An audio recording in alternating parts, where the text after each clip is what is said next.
Sur les réseaux sociaux, dans la très grande majorité des films, y compris les films chrétiens, dans les Disney, dans les dessins animés pour enfants, vous allez très souvent entendre «écoute ton cœur». C'est un conseil que vous avez probablement entendu à de très nombreuses reprises, que vous avez peut-être dit vous-même. Je le conseillais dans mes formations et mes coachings. Peut-être pas toujours comme écoute ton cœur, mais ça pouvait aussi être écoute-toi, suis ton cœur, vis tes rêves, vis tes aspirations, écoute ta vérité intérieure, suis ta vérité intérieure. Est-ce que c'est un bon conseil? Si je dois suivre mon cœur, suivre ma vérité, ça veut dire que la vérité devient quelque chose de très subjectif et donc qu'il n'y a pas de bien ou de mal. Et vous avez peut-être entendu quelque chose qu'on entend très souvent aujourd'hui, oui, mais ça c'est ta vérité. Ma vérité est différente. Donc si ma vérité est de tuer quelqu'un, ben, il n'y a pas de bien ou il n'y a pas de mal, j'ai raison aussi, je peux le faire, cela ne pose pas de problème. Et là, pourtant, on va dire, ah non, non, ça va pas. Donc c'est que la vérité n'est pas si relative que ça. Alors on va dire si la vérité est relative, chacun a sa vérité. Mais si la vérité est relative, cette phrase-là est aussi relative puisque tout est relatif. Donc ma vérité est relative est aussi relative. Vous voyez que ça ne veut rien dire, ça n'a aucune logique, ça n'a aucun sens. La vérité ne peut pas être relative, elle est objective et d'ailleurs la vérité n'est pas un concept, la vérité est une personne, c'est la personne de Jésus-Christ et nous allons voir ce qu'il nous dit dans sa parole. Jésus lui dit, il parle à ses disciples et là il parle plus spécifiquement à Thomas, je suis le chemin, la vérité et la vie, nul ne vient au Père que par moi, Jean 14, 6. Il y a un seul chemin vers Dieu, c'est Jésus-Christ. C'est exclusif? Oui, c'est exclusif parce que la vérité est quelque chose d'objectif. Si j'essaye de suivre ma propre voie, de suivre mes rêves, c'est parce qu'en fait je ne connais pas Dieu et donc si je ne le connais pas, je ne peux pas lui faire confiance et donc j'essaye de créer mon propre chemin, de trouver le but de ma vie, de trouver par moi-même ma mission de vie. Pour connaître Dieu, il faut avoir une relation avec lui. Ça passe aussi par la lecture de la Bible. Il nous parle à travers sa parole, la Bible. Pourquoi écoute ton cœur n'est pas un bon conseil? Notre cœur peut nous tromper. Oui, Jésus nous dit dans son discours sur la montagne, heureux ceux qui ont le cœur pur car ils verront Dieu. Une fois que nous avons reçu la nouvelle naissance, Jésus-Christ vit en nous. Mais Jésus nous dit aussi, car c'est du dedans, c'est du cœur des hommes que sortent les mauvaises pensées, les adultères, les impudicités, les meurtres, les vols, les cupidités, les méchancetés, la fraude, le dérèglement, le regard envieux, la calomnie, l'orgueil, la folie. Toutes ces choses mauvaises sortent du dedans et souillent l'homme. Marc 7, versets 21 à 23. Et le prophète Jérémie nous dit, le cœur est tortueux par-dessus tout et il est méchant, qui peut le connaître? Jérémie 17, 9. Dans le cœur se trouve la sainteté et la souillure. Et la façon dont la phrase écoute ton cœur est généralement utilisée aujourd'hui est pour dire fais ce que tu aimes, poursuis tes aspirations, tes rêves. Je ne dis pas que vous ne pouvez pas faire ce que vous aimez, mais ce n'est pas ce que nous devons rechercher. Quand on dit s'écouter, ce que l'on écoute généralement, ce sont nos émotions, alors que le message de Jésus-Christ est à l'inverse, de suivre notre cœur ou d'écouter nos émotions. Voici ce que nous dit Jésus dans Matthieu 16, 24. Alors Jésus dit à ses disciples, si quelqu'un veut venir après moi, qu'il renonce à lui-même, qu'il se charge de sa croix et qu'il me suive. Jésus-Christ est clair, nous devons renoncer à nos aspirations, nos ambitions, à faire ce que nous voulons faire parce que ça nous permet de nous sentir bien. Nous n'avons pas à nous inquiéter de tout ça. Jésus-Christ nous a donné l'exemple à suivre, nous n'avons pas à chercher un chemin par nous-mêmes. Il est le chemin. Nous n'avons pas à créer notre propre paix. Il est la paix. Il nous apporte la paix. Entrez par la porte étroite, car large est la porte, Spacieux est le chemin qui mène à la perdition, et il y en a beaucoup qui entrent par là, mais étroite est la porte, resserré le chemin qui mène à la vie, et il y en a peu qui le trouvent. Matthieu 7, 13 à 14. Un seul chemin mène à Dieu, c'est Jésus-Christ. Tous les chemins des religions, du New Age ou tout autre chemin que vous créez vous-même mène en enfer. Ce n'est pas mon opinion, ce n'est pas ma vérité, c'est Jésus-Christ qui nous le dit. Et l'apôtre Paul nous dit dans Acte 20, verset 24, « Mais je ne fais pour moi-même aucun cas de ma vie, comme si elle m'était précieuse, pourvu que j'accomplisse ma course avec joie et le ministère que j'ai reçu du Seigneur Jésus, d'annoncer la bonne nouvelle de la grâce de Dieu. Ne savez-vous pas que ceux qui courent dans le stade courent tous, mais qu'un seul remporte le prix? Courez de manière à le remporter. Tous ceux qui combattent s'imposent toute espèce d'abstinence, et ils le font pour obtenir une couronne corruptible, mais nous faisons-le pour une couronne incorruptible, la vie éternelle auprès de Dieu.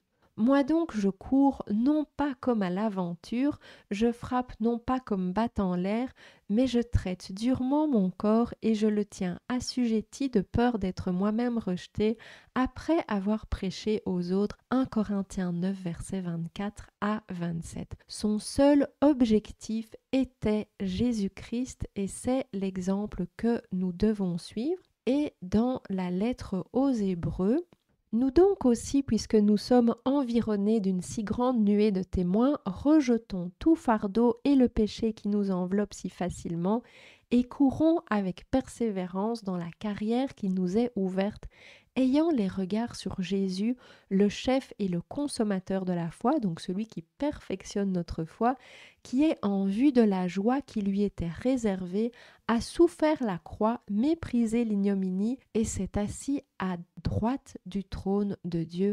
Hébreux 12, versets 1 et 2. L'idée est donc de me débarrasser de tout ce qui m'éloigne de Christ. Je persévère, je ne me laisse pas influencer par les fausses doctrines. Les apôtres et les disciples n'étaient pas en train de vivre la vie de leurs rêves, ils ont souffert, ils ont été persécutés, la plupart ont été assassinés et ils ont traversé les difficultés dans la joie et la paix, car ils savaient ce qu'ils allaient obtenir après. Ils avaient la foi en Jésus-Christ, notre espérance. Paul nous dit dans sa lettre aux Romains, « J'estime que les souffrances du temps présent ne sauraient être comparées à la gloire à venir qui sera révélée pour nous. » Romains 8, 18. Jésus-Christ nous invite à investir dans notre vie éternelle et non dans notre vie terrestre. C'est ce qu'il nous dit dans le discours sur la montagne. Lisons Matthieu 6, les versets 19 à 21. Ne vous amassez pas des trésors sur la terre où la teigne et la rouille détruisent et où les voleurs percent et dérobent, mais amassez-vous des trésors dans le ciel où la teigne et la rouille ne détruisent point et où les voleurs ne percent ni ne dérobent, car là où est ton trésor, là aussi sera ton cœur. Pour savoir où est mon trésor, je peux me poser des questions comme « Quelle est ma priorité ? Dans quoi j'investis le plus de temps, le plus d'énergie, le plus d'argent? À quoi je pense le plus? Qu'est-ce qui prend mon attention? Est-ce que je suis en train de m'inquiéter de ma santé? Est-ce que je suis en train de m'inquiéter de la politique, de l'économie, du climat? Est-ce que j'essaye de sauver ce monde? En tant qu'enfant de Dieu, je ne suis plus de ce monde. Tout mon cœur doit être tourné vers Dieu et Jésus nous le dit, c'est le premier commandement, aime ton Dieu de tout ton cœur. Nous avons aussi cette mise en garde dans les proverbes. Garde ton cœur plus que toute autre chose, car de lui viennent les sources de la vie. Proverbe 4, verset 23. Le mot que l'on a traduit par garder est natsar en hébreu, qui veut dire observer, veiller, garder dans un endroit en sécurité. Et le mot cœur est leb. Il s'agit du cœur, mais il s'agit en fait de l'homme intérieur qui comprend nos pensées, nos sentiments, notre volonté. Donc, qu'est-ce qu'il s'agit de faire? Être attentif à ce que je laisse entrer. Qu'est-ce que je regarde? Qu'est-ce que j'écoute? Quelles sont les pensées que j'entretiens? Qu'est-ce que je fais? Est-ce que je me plains? Est-ce que je répands des ragots? Est-ce que je reste dans la conversation quand les autres parlent mal d'une personne? Je ne dois donc pas écouter mon cœur, mais l'observer, le garder en sécurité. Et comment je fais ça? En gardant mon regard sur Jésus-Christ. Et j'ai déjà fait une vidéo sur le sujet, je vous la partage dans la description. Je vais juste vous partager ici un passage dans Colossiens qui nous parle de qui est Jésus-Christ. Il est l'image du Dieu invisible, le premier-né de toute la création, car en lui ont été créées toutes les choses qui sont dans les cieux et sur la terre, les visibles et les invisibles, trône, dignité, domination, autorité. Tout a été créé par lui et pour lui. Il est avant toute chose et toute chose subsiste en lui. Il est la tête du corps de l'Église. Il est le commencement, le premier-né d'entre les morts, afin d'être en tout le premier, car Dieu a voulu que toute plénitude habitât en lui. Il a voulu par lui réconcilier tout avec lui-même, tant ce qui est sur la terre que ce qui est dans les cieux, en faisant la paix par lui, par le sang de sa croix, et vous qui étiez autrefois étrangers et ennemis par vos pensées, par vos mauvaises œuvres, il vous a maintenant réconciliés par sa mort dans le corps de sa chair pour vous faire paraître devant lui saints, irrépréhensibles et sans reproche, si du moins vous demeurez fondés et inébranlables dans la foi, sans vous détourner de l'espérance de l'évangile que vous avez entendu, qui a été prêché à toute créature sous le ciel, et dont moi, Paul, j'ai été fait ministre. Donc Colossiens 1, versets 15 à 23. Donc comment je peux garder mon regard sur Jésus-Christ, notamment en gardant la parole de Dieu dans mon cœur, c'est-à-dire en la mettant en pratique. Je serre ta parole dans mon cœur afin de ne pas pécher contre toi, psaume 119, 11, et je vous invite à lire tout le psaume 119. Et Jésus nous dit dans Jean 8, si vous demeurez dans ma parole, vous êtes vraiment mes disciples, vous connaîtrez la vérité et la vérité vous affranchira. Je peux aussi garder le regard sur Jésus-Christ en étant attentive à mes pensées. Paul nous dit dans Philippiens 4, 8, « Au reste, frères, que tout ce qui est vrai, tout ce qui est honorable, tout ce qui est juste, tout ce qui est pur, tout ce qui est aimable, tout ce qui mérite l'approbation, ce qui est vertueux et digne de louange soit l'objet de vos pensées. » Et je peux aussi appliquer ce verset à ce que je dis et à ce que je fais. Ne laissez pas de place à l'ennemi. Pierre nous dit « Soyez sobres, veillez, votre adversaire le diable rôde comme un lion rugissant, cherchant qui il dévorera. Résistez-lui avec une foi ferme, sachant que les mêmes souffrances sont imposées à vos frères dans le monde. » 1 Pierre 5, versets 8 et 9. Au lieu de dire « Écoute ton cœur », disons plutôt « recherche la volonté de Dieu ».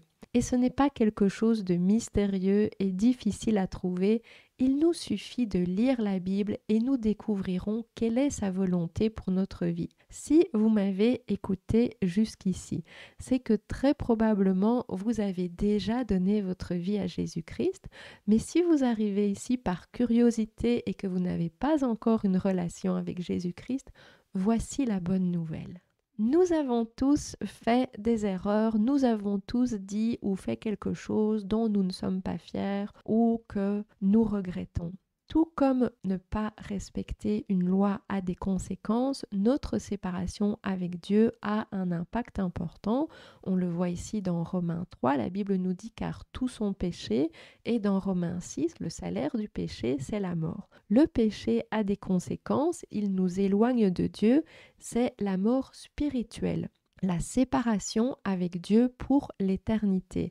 Mais Dieu nous aime tellement qu'il a envoyé son Fils Jésus-Christ pour nous sauver. C'est ce que vous pouvez lire dans Jean 3,16. Jésus-Christ, appelé Fils de Dieu, est Dieu incarné sur terre. Il est venu vivre une vie parfaite, sans péché. Il est mort sur la croix. Il a versé son sang pour la rémission de nos péchés.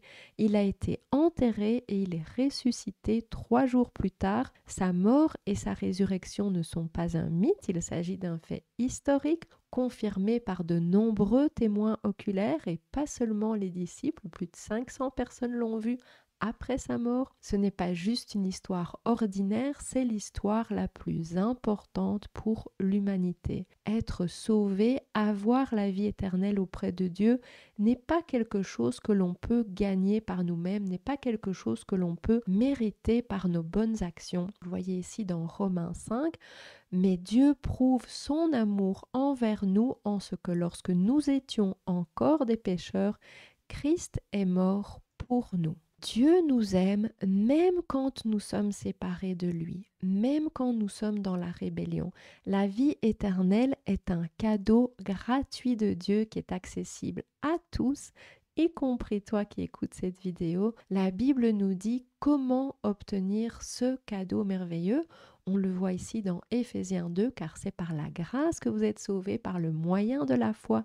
Et cela ne vient pas de vous, c'est le don de Dieu, ce n'est point par les œuvres, afin que personne ne se glorifie. Le salut n'a rien à voir avec le fait d'être une bonne personne ou avec ce que nous avons fait ou pas fait. Le salut s'obtient par la foi en Jésus-Christ, il s'agit de mettre sa pleine confiance en Jésus-Christ.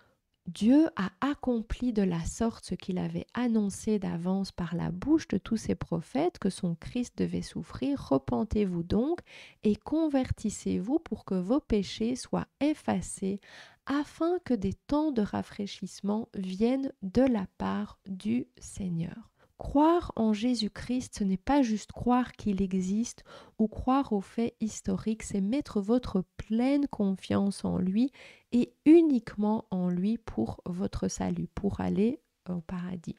C'est prendre conscience que vous ne pouvez pas obtenir le salut par vous-même et que vous avez besoin de lui. C'est ça qu'on appelle la repentance. Il ne s'agit pas seulement de demander pardon ou d'être triste pour vos péchés, ou il ne s'agit pas de faire pénitence, mais il s'agit de changer de façon de penser. Avant, j'avais confiance en moi-même, j'essayais de faire par moi-même, je renonce à cette attitude et je mets toute ma confiance en Jésus-Christ. Ça, c'est la repentance. Et à partir de ce moment-là, je reçois la nouvelle naissance et la vie éternelle. Je suis maintenant scellé du Saint-Esprit. C'est ce que nous pouvons lire ici dans Éphésiens 1.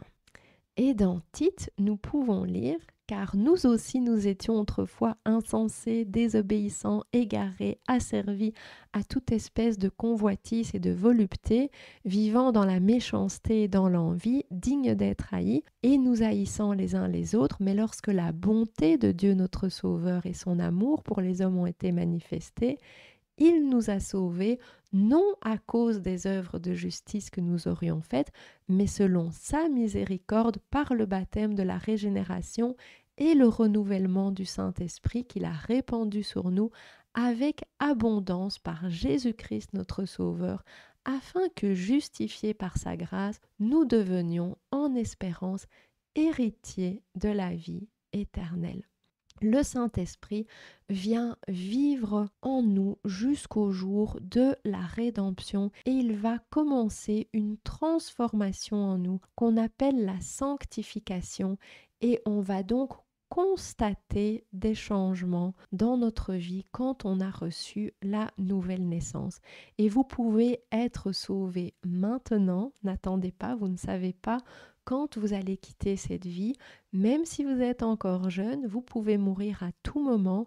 Il vous suffit de vous repentir et de mettre votre pleine confiance en Jésus-Christ, de le reconnaître comme le Sauveur et Seigneur de votre vie et vous obtenez alors la nouvelle naissance, vous devenez une nouvelle personne, vous êtes scellé du Saint-Esprit et vous recevez la vie éternelle, vous êtes en sécurité dans son amour et vous recevez une paix qui dépasse tout entendement. Il suffit d'avoir la foi que Jésus-Christ est mort pour vos péchés, qu'il a versé son sang pour vous racheter, pour vous libérer de vos péchés, qu'il est ressuscité 3 jours plus tard, qu'il est maintenant à la droite du Père, qu'il est le seul médiateur, le seul à nous réconcilier avec Dieu le Père, et qu'il reviendra en roi des rois pour établir son règne et juger les hommes.